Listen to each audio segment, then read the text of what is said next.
Trinidad Carnival is one of the most spontaneous, energetic, and spectacularly colorful street parades in the world, and in the midst of a COVID-19 abridged season, it is hard not to take notice of the towering figures on stilts striding across the streets in fluttering costumes, showing off their acrobatic skills. But what about the man behind the stilts? In Henry Street, San Fernando, there lives a man who believed that he could touch the sky by walking on stilts. Well, today MCTV had the opportunity to visit Bisnath Junior, a man who has dedicated his life to woodwork and stilt walking, and he has taught the many youths of our country. 65-year-old Bisnath Junior developed a passion for wood carving at a young age and has always held that love throughout his life. At age 13, he attended the Industrial Arts Center, learning the basics of the craft while still at school until he was 15.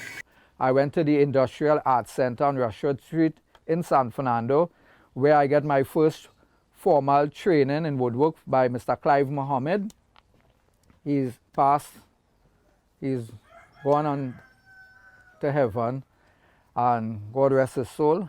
And from there I got a job to learn trade with Cosmic Woodwork Factory. And I used to do some woodwork with my neighbor, Mr. Wilbert Barrow. Mr. Barrow used to work at the Ministry of Works. And when Mr. Barrow retired from the Ministry of Works, he introduced me to the Ministry of Works, and at age 17 I started to work with Ministry of Works, and I retired there. This year will make it 5 years now. So I serve over 43 years service with the government doing woodwork. Afterwards, Bisnath began to progress using his own inspiration for creative projects, which eventually led to the popular album of the living Kaiso legends carving. I started teaching myself how to do a little more advanced carving, and that's when I do what they call the album of the living legends, and I started carving people like Black Stalin and Ken Professor Fillmore and Pat Castani and different people like that who very famous and known like the legends of Kaiso and in the arts. And together with myself and two other guys, Mark Foster Joseph, who died just a couple months ago, and Charles Farrow, we came together and we formed a group called the Constructive Termites. Mr. Bisnath is affectionately called the Constructive Termite, a name he earned back in 1988 because of his remarkable talent in the art of sculpting and wood carving. All his amazing work takes place at his home. For over 20 years, Mr. Bisnath has been involved in training young people to follow in his footsteps and has never charged any fee for his tutorship. Stilt walking was an unexpected art form for the otherwise gifted artist, but that did not stop his interest from peaking, especially when he was referred to the Kilimanjaro School. So in our community here in Carlton Lane, where I grew up, Mr. Hollis Clifton always liked the idea of stilt walking. And it was never in my plate to do stilt walking, but anything to do with wood is my business, being the constructive termite.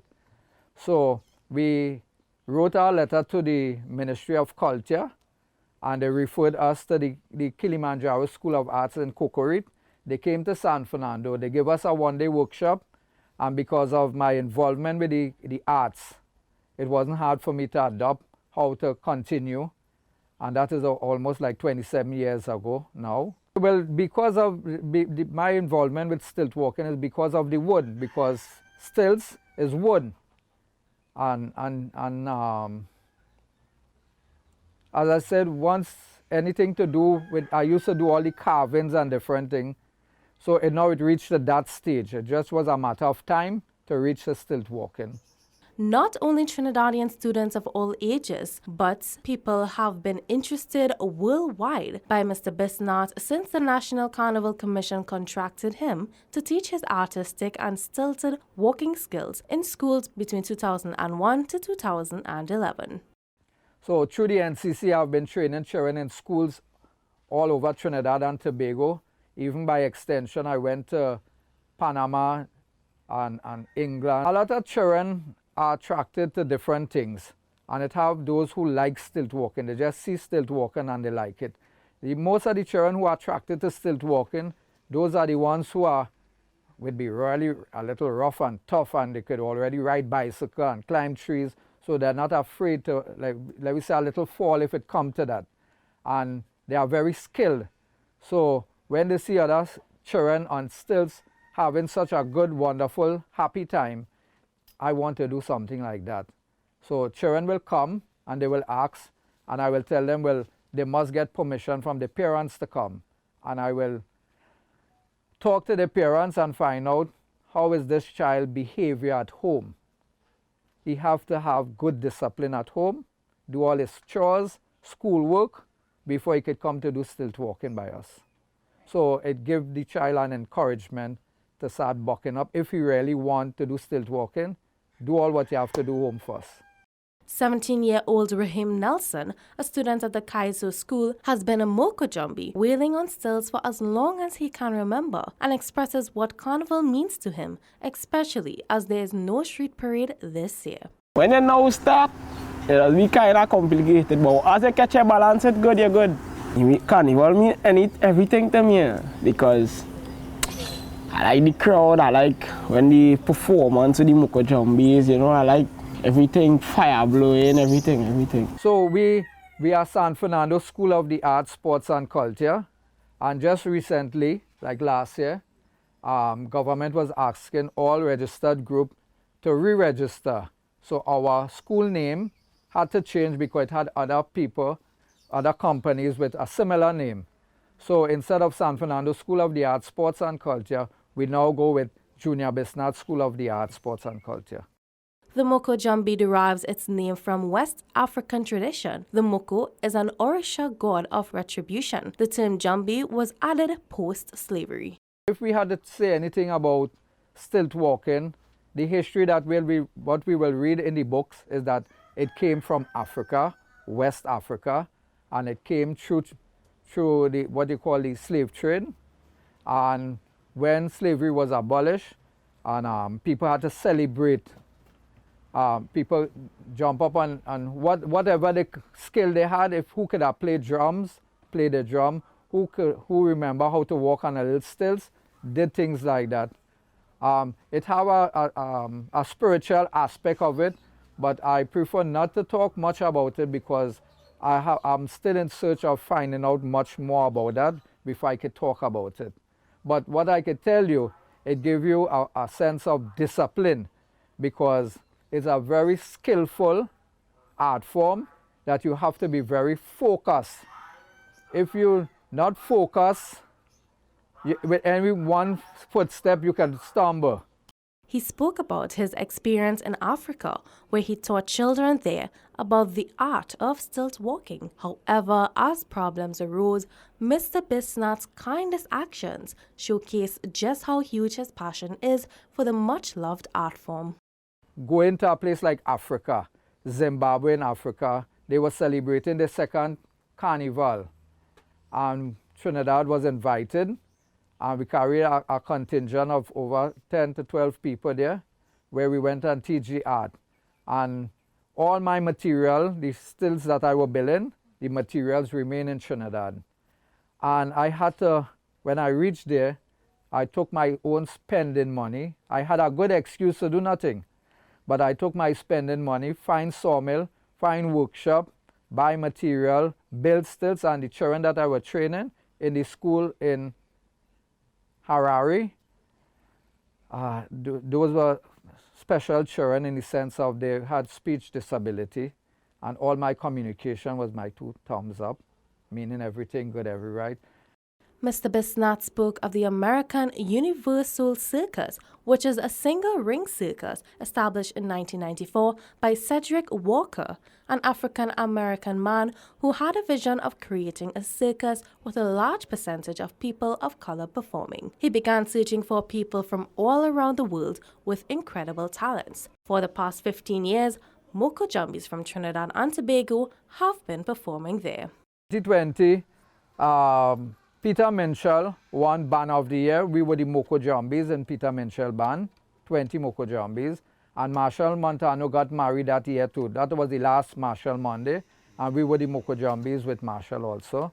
I like to let you know that there's a circus in America called the Universal Circus. It's the black circus. And Moko Jumbies from Trinidad have been in that circus for the past 15 years. Who used to be there before were guys from the St. Croix and St. Thomas.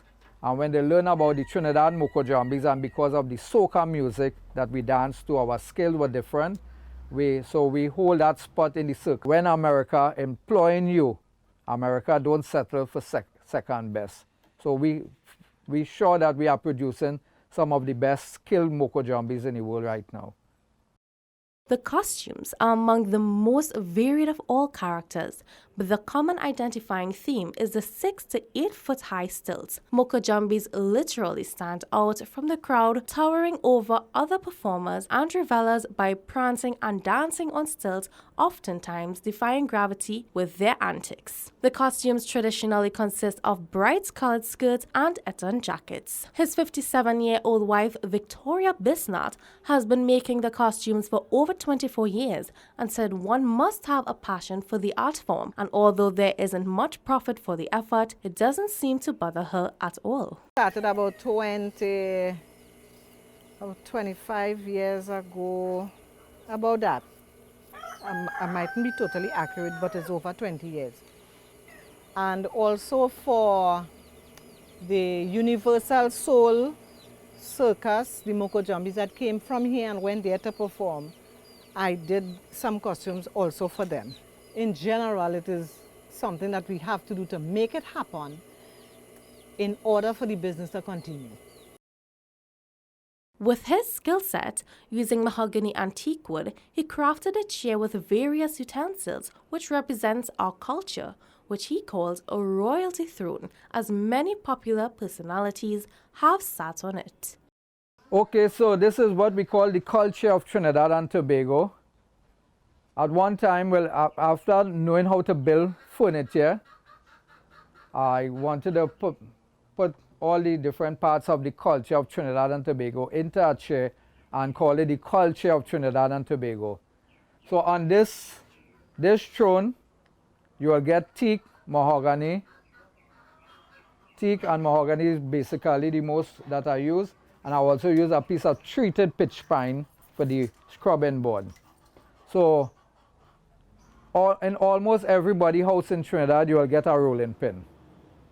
Some people will call it a billiner. And it was a part of the industry long ago and still is, the cocoa knife. And this piece of wood in front here is what we call the yoke that will pull the bison. And then we have the dal gutni, the wooden type of swizzer stick. And at the side here, you will get a cutlass. You will have, on everybody's house have one like this, a tricanal you call this. This is like what you call the wire type swizzer stick, where you'll get in everybody's house for making your kalalu. For the seat, we use a tawa. Then we have in the chutney music, we have the dantal. We have the clothespin, some big clothespin here, something we used to use long ago and still. Then we have the scrubbing board. Before we had washing machine, we have the scrubbing board. And we have the coat of arms. And on top of the scrubbing board, you'll get the scrubbing brush handle. So the culture of Trinidad and Tobago, and then you get the pan, the scarlet ibis, you have the limbo, and you have the bongo drum here. We have 105 FM radio tempo. At that time, when I built this chair, almost 27 years ago, radio tempo was the only radio station that used to play only local music. So then we have a masquerader here, a couple of them, the world's greatest show, which is Carnival. So even the back of the throne, we have the scrubbing board here, and we'll put our blue soap. And this part here is the scale fish, and we have the dabbler to make the bus-up shot when you're making roti, which everybody knows about. So when this throne is on display fully display, we'll have a pair of shak. Some people call it marak. You have out of the cane, you get the cane arrows, and finish off with the national flag above the coat of arms. So if you have a tower, what the tower will normally sit on is you will have a coal pot underneath. And in the coal pot, you will get the curling iron, the long time heater, and the coals. And we may have 2 incense burning inside. So when you see the smoke coming up and you see the tower as it is here, you will feel this hot because you're seeing smoke, not knowing it's really 2 incense burning. And give it its royalty, we'll have goat skin on the ground. So we had this on display for Carry Festa where Mr. Patrick Manning sat on this. The police officer had to check it to see when he see the smoke coming or how if it was hot. So we even had that here, the great roaring lion, Raphael de Leon, sat on this throne. And we had even our president, Maxwell Richards, and the Grandmaster Lord Kitchener sat on this, even Black Stalin, a whole lot of dignitaries, even the patriarch from Ethiopia, the head of the Ethiopian Orthodox Church, came to Trinidad, and we had this here for him to sit on at the Orthodox Church. Even Haile Selassie grandson, when he came to Trinidad, sat on this throne. So this is real royalty. It's an honor. He recalled pre-COVID-19 carnivals, where the job of welcoming tourists to the port in Port of Spain was given to the Kaisoka Moko Jumbies from the Ministry of Culture and Tourism. Well, before COVID, the carnival would be like very hectic because we'd have a tourist industry that's open around like November, and we would be busy going to the port when the tourists coming in. He said due to pandemic restrictions and protocols put in place by the Ministry of Health, such activities had to be ceased, and lamented that children have been deprived of their involvement in the traditional carnival events. We would be very busy to the build-up of carnival. But since COVID came around, all that had to stop because of you can't be too close to people, that communication, and schools closed at that time. So it have been, the children lost out, a lot of them lost out on that. He spoke about his experience in contracting the COVID-19 virus in 2020, where he was unvaccinated at the time, but eventually recovered using Mother Nature's gifts. Shortly after, in 2020, we did a whole lot of carnival fetes. From all the symptoms where they talk about COVID, I got that. And I used all my steam out and my different fever grass and different things, and it went away. And now when we got the second dose of it, last year in September, I got fever for about 3 days. And then I tell myself, let me go to the hospital and took the test. I was tested positive, my wife and I, and we came home, quarantined ourselves, and we used fever grass. We did our steam out. We used hot tea, do walk on mornings and on evening for the hot sun. And we use our zebra pig and the little bushram. And we also did use the ivermectin, and a little bit of everything helped us. So that was our experience, and every day you had different symptoms of the COVID. So I did not take the vaccine to get over with the COVID. Although this year allows just a taste, Mr. Bisnath said you can be sure Moko Jumbies will make their presence felt, rising above all and sundry. The Moko Jumbies, you will see Moko Jumbies in almost any and every activity. So now that we have a taste of carnival, we have the Chutney Monarch, and we have Bungee Show coming up.